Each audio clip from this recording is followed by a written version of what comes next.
नमस्कार दोस्तों, स्वागत है आप सभी लोगों का हमारे चैनल ट्रेडिंग विद अतुल में। आज हम बात करने वाले हैं वोडाफोन आइडिया लिमिटेड के बारे में। आज के दिन शेयर में तगड़ी गिरावट देखने को मिली है, जबकि मार्केट में चौतरफा खरीदारी थी। आपने देखा होगा निफ्टी 50 में 150 पॉइंट्स की 180 पॉइंट्स की तेजी बनी हुई थी दोपहर के समय।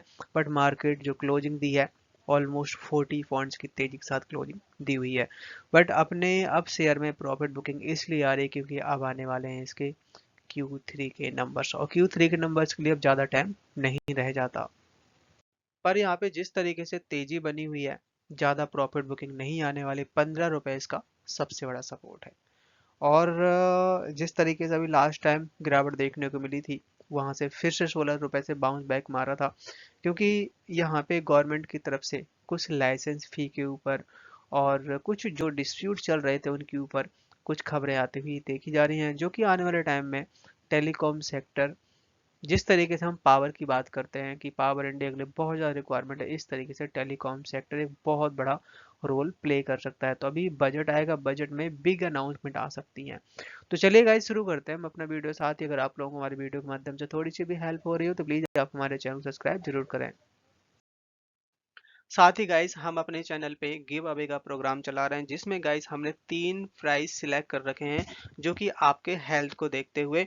और जिसमें गाइस हमने अपना फर्स्ट प्राइज रखा हुआ है साइकिल, सेकंड प्राइज रखा हुआ है smart watch and third prize रखा हुआ है स्पोर्ट शूज।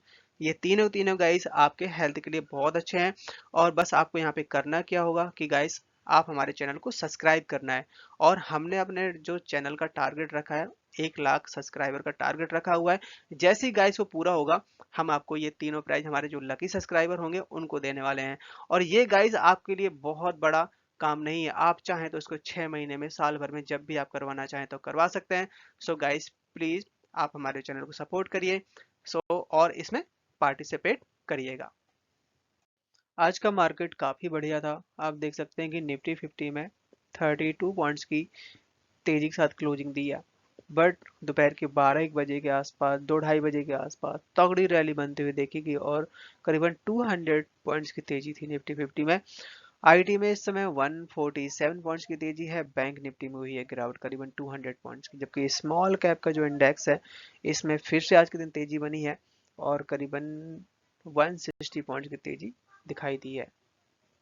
आज के दिन अपने शेयर में तगड़ी गिरावट देखने को मिली है। आप देख सकते हैं 46 करोड़ के वॉल्यूम के साथ कामकाज होता हुआ देखा गया। शेयर के जो रिटर्न्स हैं, रिटर्न्स काफ़ी अच्छे दिए हैं। अगर हम बात करें 2 से 3 महीने की, क्योंकि 5.5 रुपए से शेयर अभी 18 रुपए का हाई बनाया था और 18 रुपए के बाद आई थी प्रॉफिट बुकिंग, वहां से फिर से बाउंस बैक मारा। बट आज के दिन फिर से 5% तक की डाउन साइड दिखाई दी। तो आप देख सकते हैं कि एक साल में शेयर 120% तक की रिकवरी दिखा चुका है। यहाँ पे टेलीकॉम मिनिस्टर अश्विनी वैष्णव का एक बहुत बड़ा अपडेट आता हुआ देखा जा रहा है। उनका कहना ये है कि टेलीकॉम सेक्टर ऑलमोस्ट फ्री है इस समय।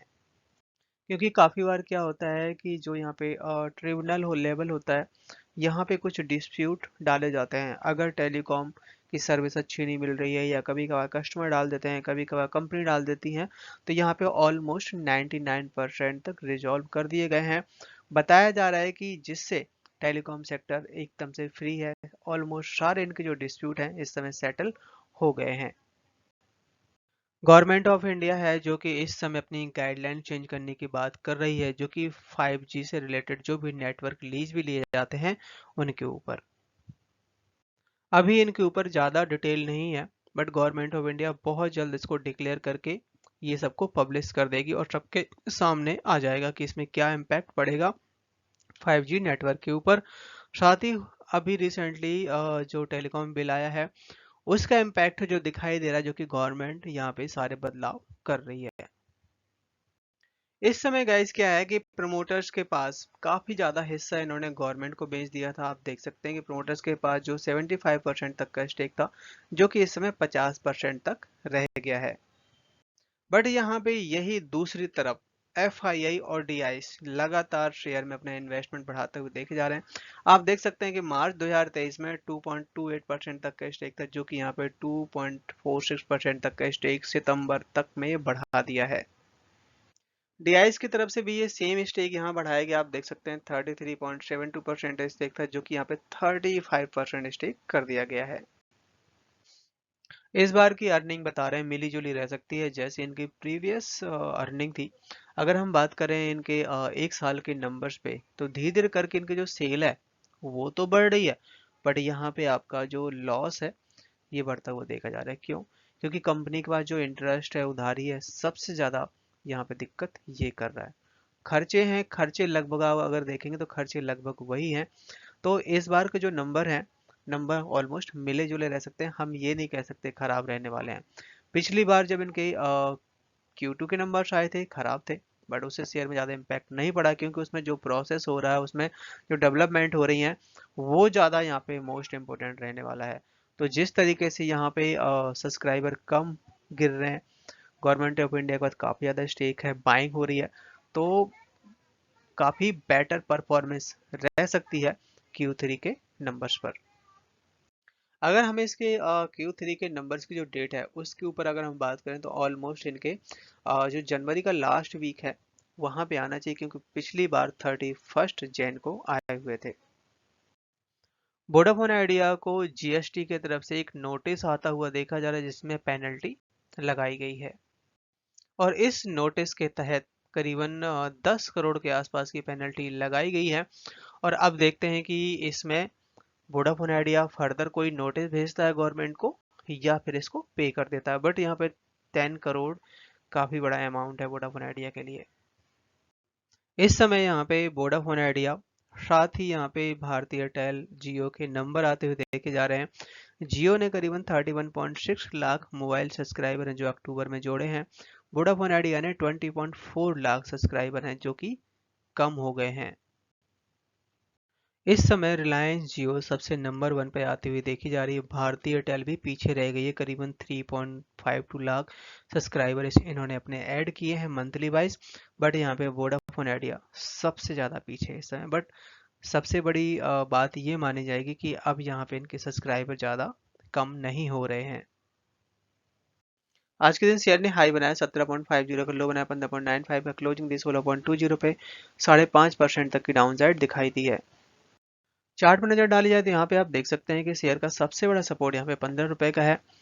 पिछली बार जब गिरावट हुई थी तेजी के बाद तब आपका यहीं आया था 16 रुपए के आसपास, यहीं से बाउंस बैक मारा था। तो अब यहाँ पे एक हफ्ता तो हो गया, बेस सा बन चुका है। अगर ये 15 रुपए का लेवल ब्रेक करता है तो फिर आपको यहाँ से 14 रुपए के आसपास सबसे बड़ा सपोर्ट है। बट ऊपर के लिए 20 रुपए सबसे बड़ा रेजिस्टेंस, अगर उसको क्रॉस करेगा तो फिर तेजी और भी हो सकती है। वोडाफोन आइडिया का जो एक पार्टनर पेरिस बेस्ड है, वहां पे क्या कि इको सिस्टम के तहत टेलीकॉम सेक्टर में काम किया जाता है, तो अब वोडाफोन आइडिया अपने इंडिया में लाने की बात कर रहा है। इस पार्टनरशिप का वोडाफोन आइडिया बहुत ज़्यादा फायदा उठा सकता है। बताया जा रहा है कि 2022 में गेमिंग का बहुत ज़्यादा ग्रोथ देखने को मिला है अभी तक, और 2027 तक $140 मिलियन की ग्रोथ बताई जा रही है इंडियन मार्केट में। तो वोडाफोन आइडिया अब यहाँ पे ट्राई कर रहा है कि जो पेरिस बेस्ड इनका पार्टनर है वहाँ की जो गेमिंग आइडिया है इंडिया में उतारने की बात कर रहे हैं। और इस पार्टनरशिप के तहत यहाँ पे जो ब्रांड का नाम भी बढ़ेगा, साथ ही स्पॉन्सर और scholarship, contact partnership, giving event, large scale unique experience, further this will be enable Vodafone Idea partner in esport to allow access the Paris based firm, जो कि यहाँ पे जो पेरिस बेस्ड फर्म की वहाँ पे सारी प्लानिंग है। यहाँ पे आपका स्कॉलरशिप है और गेमिंग का है, लार्ज स्केल पे इंडिया में उतारने की बात कर रहा है वोडाफोन आइडिया। पर रही बात अब यहाँ पे फंडिंग की, तो फंडिंग तो गाइस होगी होगी, क्योंकि उसके बगैर तो कंपनी चलेगी नहीं। अब चाहे इन्हें मतलब कुछ भी करना पड़े, चाहे इक्विटी के जरिए, चाहे अपने कुछ एसेट्स बेचें, तो यहाँ पे पूरी डिटेल के साथ में इनके जो सीईओ हैं उनकी तरफ से प्लानिंग निकल के आई है। अभी तक वोडाफोन आइडिया का जो मर्जर हुआ था यहाँ पे वोडाफोन आइडिया को इतना ज़्यादा फायदा नहीं दिला पाया या फिर इतना ज़्यादा सपोर्ट नहीं कर पाया है। बट रिसेंटली अब है जो कि यहाँ पे वोडाफोन आइडिया दोनों ही मिलके यूएस के जो इन्वेस्टर हैं उनके साथ बात करते हुए देखे जा रहे हैं फंड जुटाने के लिए। वोडाफोन आइडिया के पास अभी करीबन 2 ट्रिलियन का यहाँ पे उधारी है। बताया जा रहा है कि 20,000 करोड़ की यहाँ पे फंड रेज की बात कही जा रही है। साथ ही कंपनी दूसरा रास्ता एक और भी निकालती हुई देखी जा रही है। करीबन 1,60,000 किलोमीटर की इनके पास ऑप्टिकल फाइबर है। उसको भी यहाँ पे ये सेल करके काफी बड़ा अमाउंट निकाल सकते हैं। तो मैनेजमेंट है जो कि इस बात पे अभी डिस्कस कर रही है। साथ ही जिसमें 14,000 करोड़ है जो कि इक्विटी के जरिए फंड जुटा सकती है, जिसमें 7,000 करोड़ की पहले बात कही थी और 7,000 और भी यहाँ पे डिस्कस किया जा रहा था। जैसे अभी हम बात कर रहे थे कि कुछ ऑप्टिकल फाइबर, कुछ यहाँ पे 14,000 करोड़, तो ऑलमोस्ट 20,000 करोड़ का फंड कंपनी बहुत जल्द जुटा सकती है। कंपनी है जो कि लगातार काफी अच्छे तरीके से बड़ी बड़ी कंपनी के साथ पार्टनरशिप करती हुई देखी जा रही है। अभी रिसेंटली इन्होंने इजी माई ट्रिप के साथ में जो पार्टनरशिप करी है, जो कि वोडाफोन आइडिया के लिए गेम चेंजर साबित हो सकती है। अभी तक क्या था कि आप जो भी होटल बुकिंग, ट्रेन, बस, कैब बुकिंग, जो भी आप इजी माई ट्रिप के थ्रू करते थे, उसमें क्या होता था कि आप कुछ जो पेमेंट है इजी माई ट्रिप के पास भी जाती थी, मतलब अपना कमीशन लगता था। बट जो भी वोडाफोन आइडिया के जो कस्टमर हैं, तो यहाँ पे वोडाफोन आइडिया ने एक ऐप लॉन्च किया है, मतलब जिससे आप रिचार्ज वगैरह करते हैं उसी ऐप में एक कॉलम और ऐड कर दिया है ये सारी बुकिंग के लिए, जिसमें आपको जीरो कन्वेंशनल फी लगने वाली, मतलब कोई भी चार्ज नहीं लगेगा अगर आप यहाँ से वोडाफोन आइडिया के थ्रू बुक करते हैं, जिससे यहाँ पे बहुत ज़्यादा बेनिफिट होगा। इसके अलावा इंटरनेशनल होटल्स, हॉलिडे, बस एक्टिविटी, कैब बुकिंग, इन पे भी यहाँ पे काफ़ी ज़्यादा छूट भी आने की उम्मीद है। इसके अलावा अगर आप वोडाफोन आइडिया ऐप के थ्रू ये सारी चीज़ बुक करवाते हैं तो आपको free airport pick and drop, ये भी उसमें सर्विस अवेलेबल होगी। और जो कि आप यहाँ देख सकते हैं होटल बुकिंग है मिनिमम बुकिंग वैल्यू, जो कि सबसे कम जो वैल्यू है वो यहाँ पे लगने वाली है। रिसेंटली यहाँ पे वोडाफोन आइडिया ने अमेजोन के साथ में पार्टनरशिप करता हुआ देखा जा रहा है। अभी तक ये पार्टनरशिप जो थी भारती एयरटेल और रिलायंस जियो के पास ही थी।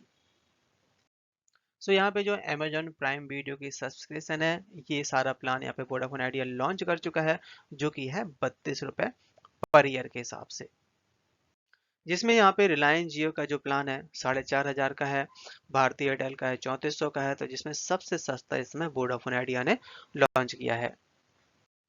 वोडाफोन आइडिया ने आज के दिन एक बहुत बड़ी पार्टनरशिप करी हुई है, जिससे वो अपनी कॉलिंग और जो नेटवर्क है उसको इन्हांस कर पाए। सो यहाँ पे ये जो पार्टनरशिप होती हुई देखी जा रही है एनरित्सु, जो कि यहाँ पे इन्हांस कर पाएंगे इनकी कॉलिंग और एक्सपीरियंस को, जिसमें वोडाफोन आइडिया के कस्टमर को काफ़ी ज़्यादा बेनिफिट होगा, जिसमें हाई क्वालिटी वॉइस सर्विस मिलेगी। साथ ही यहाँ पे इंटरनेट भी काफ़ी स्पीड से बढ़ने वाला है।